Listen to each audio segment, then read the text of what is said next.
Hey guys, I'm Rick with Techspin, and today we finally have the second of the two Jonsbo case reviews. This Jonsbo C4 case they kindly sent us also has a more industrial design, with some more room and a few differences from the C3 Plus that we reviewed. But the real question is, will it be suitable for your next build? With cases that come through for testing, what I look for is quality construction, good filtered airflow, and ease of assembly and accessibility. And of course, is it worth your money? So let's take a look right after this.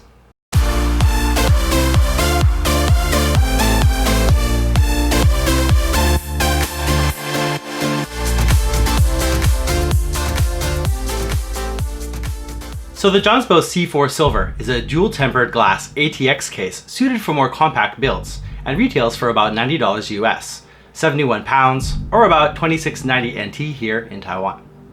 The C4 model is the top of the line C series from Jonsbo and continues their new manufacturing processes using 1.5mm thick aluminum and an interior with an 8mm thick SGCC steel frame.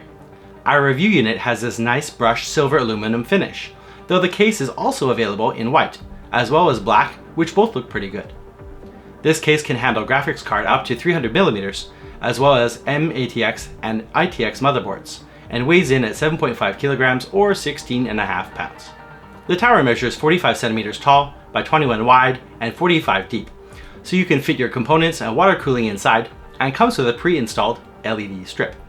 There's a notch cut out of the left tempered glass side for the front I/O panel, and I really like the choice of placement here, as if it's on your desk, it'll be out of the way if the case is close to your mousepad.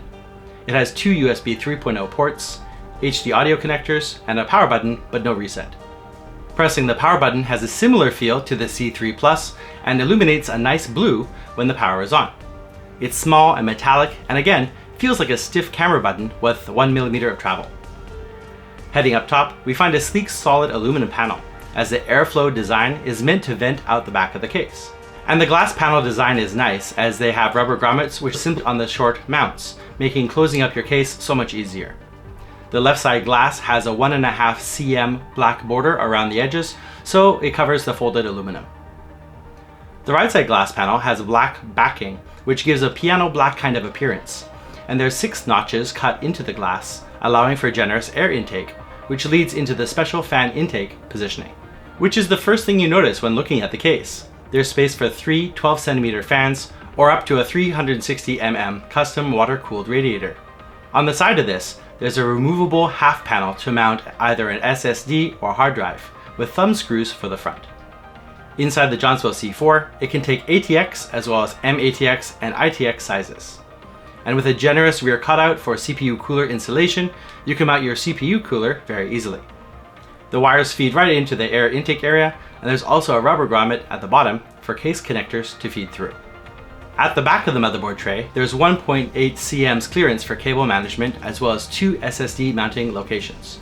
The rear panel has 7 PCI slots, as well as a pre-installed 3-pin fan in this location, but we'll be swapping it out for an LED model.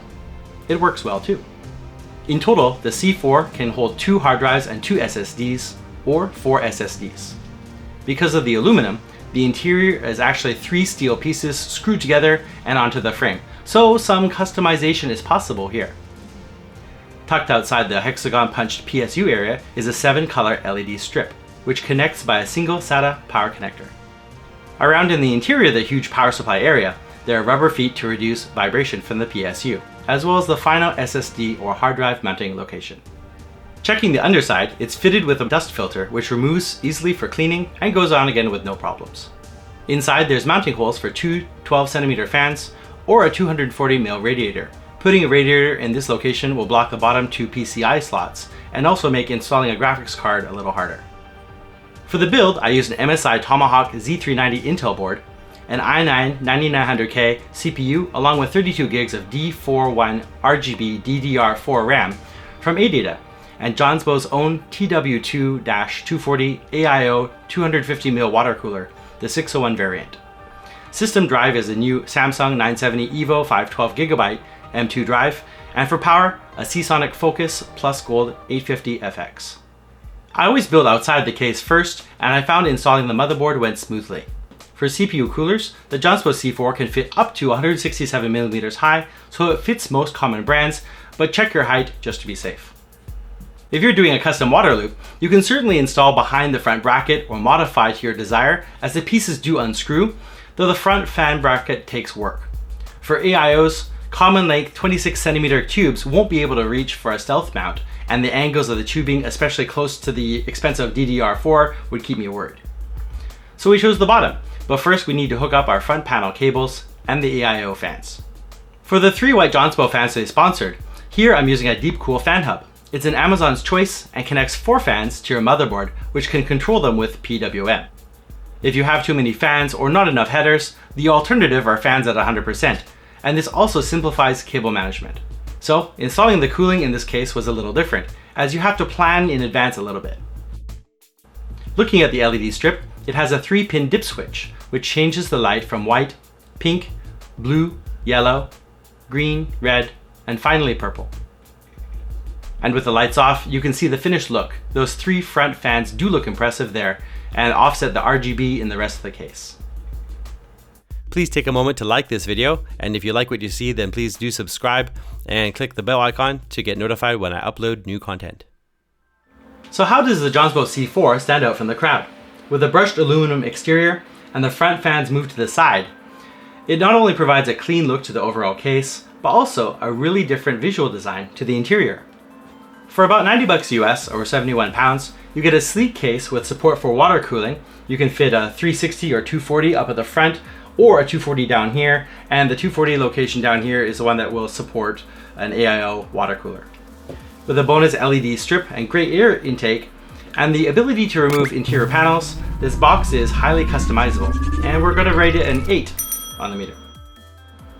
If you're buying this case, you're probably liking the right side 3-fan design. Just keep in mind that it's close quarters for an ATX board, and we really recommend you assemble and test your system fully before putting it in, and do your CPU and case fans last. Obviously, intake fans work better closer to the intake, so you'll trade some air pulling power for this placement. So with a stunning side fan design, large cutouts for insulation and airflow, this case is unique, and I do like this aesthetic. I like the large motherboard cutout at the back, and the placement of the front I/O is pretty good on this case, so we'll be giving it a Techspin Prime award. I listed the good points already, and there are a couple things that I need to mention, like the lack of an air intake filter on the side. Although, with a flat corner, it's possible you could jerry-rig one pretty easily, if this is a necessity for you. We discussed this a lot here, and even though I'd usually give a lower rating for this omission, we felt that this unique design warranted an extra point, which canceled this out. Also, a rail-type system to mount SSDs and hard drives would be better. The screw slide on method here is more difficult than I'd like and cuts off airflow on one side of your drive. However, the power button feels great and I was pressing it a lot. It's pretty fun. Although the lack of a reset button is weird, it does give a cleaner look to the I/O panel. And as someone who needs a lot of storage for video, when I opened the case, the very first thing that came to mind is a storage rack for hard drives in this area. Can you imagine that? That would be really awesome here. Although, with a little work. Overall, the case is really stylish, and if you're willing to give up some working space for the side fan design, I think you'll really like it. Thanks again go to Jonsbo for sending us the case for us to check out. We'd like to hear your ideas for upcoming episodes, so feel free to let us know what you'd like to see next. Please hit that thumbs up button if you like this video, or tell us how we can improve for next time. To see more videos like this, please do subscribe for new content, and be sure to click that bell icon to get notified when we put up a new video. We always check the comments and do respond to most, so if you have a question or if we did miss something, then please do tell us down below. And let us know what you'd like to see next. Thank you all very much for watching, and see you again soon. Bye for now.